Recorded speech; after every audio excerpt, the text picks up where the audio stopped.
Hello, my name is Vignesh. I am from Oriental College. I am staying at Chittagam. मेरा पहला सवाल ये है कि अगर जब अल्लाह एक ही है तो फिर मेरे जो बैकग्राउंड है वो सब मुसलमान भाई है, मैं अकेला हिंदू, तो मुझको भी चाहे तो मुसलमान बना सकते थे, पर क्यों नहीं? अल्लाह अगर एक है तो मुझको भी चाहे मुसलमान बना सकते थे, मेरे को क्यों हिंदू बना? भाई साहब का सवाल है, अगर अल्लाह एक है तो मुझको भी मुसलमान बना सकते थे, उसने क्यों नहीं मुझे मुसलमान बनाया? भाई साहब का अच्छा सवाल है और इसका जवाब है कि हमारे आखिरी पैगंबर मोहम्मद सल्लल्लाहु अलैहि वसल्लम फरमाते हैं कि हर इंसान, हर बच्चा जब पैदा होता है वो दीनुल फित्र में पैदा होता है। तो हर इंसान जब पैदा होता है, चाहे हिंदू खानदान में पैदा हो या ईसाई खानदान में या यहूदी खानदान में या मुस्लिम खानदान में, कोई भी खानदान में पैदा होता है, वो पैदा होता है मुसलमान जैसा। उसके बाद उसके वालिदैन, उसके बड़े, उसके टीचर्स उसे सिखाते हैं। अगर सही चीज़ सिखाते तो वो सही रास्ते पे रहता है, वरना वो दूसरे रास्ते पे भटक जाता है। हो सकता है कि वो बुत परस्ती करने लगे, वो मूर्ति पूजा करने लगता है, हो सकता है वो आग की पूजा करने लगे। इसीलिए अगर कोई गैर मुस्लिम मुस्लिम बनता है, उर्दू में अक्सर कहते हैं नो मुस्लिम, जो गलत है, अंग्रेजी में कहते हैं convert. Convert means going from one track to the other which is wrong.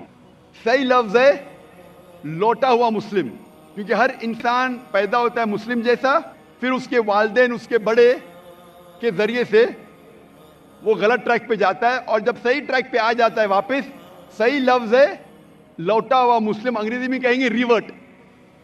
अक्सर हम कहते हैं नौ मुस्लिम, जो इस्लामी तालीमात के मुताबिक गलत है। सही लफ्ज होना चाहिए लौटा हुआ मुस्लिम, रिवर्ट। और आपका सवाल था कि अल्लाह ने तुम्हें मुस्लिम क्यों नहीं बनाया? अल्लाह ने तुम्हें मुस्लिम ही बनाया।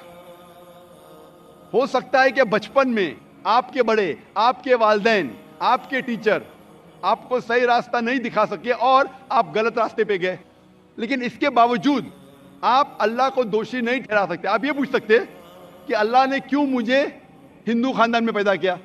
अगर मुस्लिम खानदान में पैदा किया होता, हो सकता है कि मैं मुसलमान होता।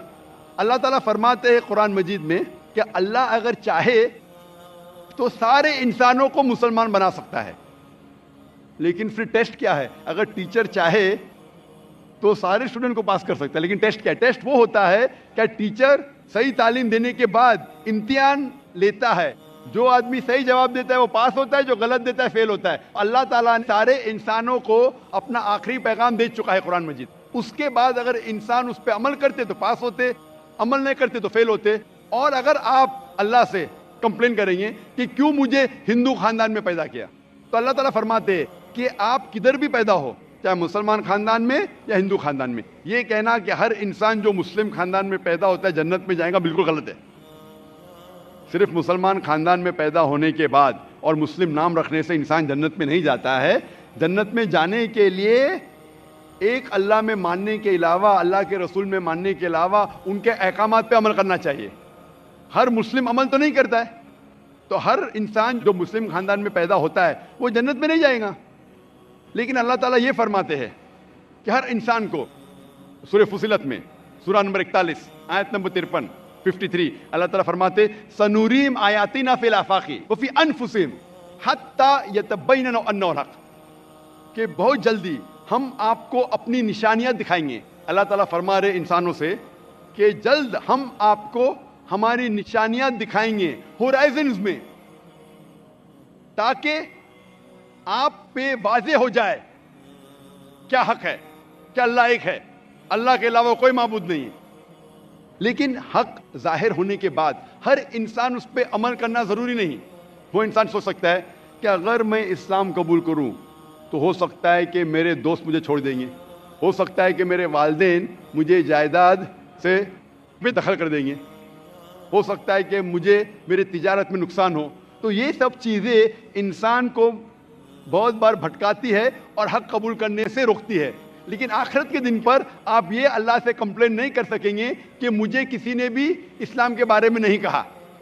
इसीलिए कुरान मजीद में लिखा गया है सूरह अनाम में सूरह नंबर 6 आयत नंबर 158 कि उस दिन, आखिरत के दिन, अगर आप कहेंगे कि मेरे वालिदैन बुत परस्त थे, मूर्ति पूजा करते थे, इसीलिए मैं कर रहा हूं, तो अल्लाह ताला फरमाएगा ये بہانہ نہیں چلے گا، کیونکہ اللہ تعالیٰ خود ہر انسان کے دل میں واضح کر دیتا ہے حق کیا ہے۔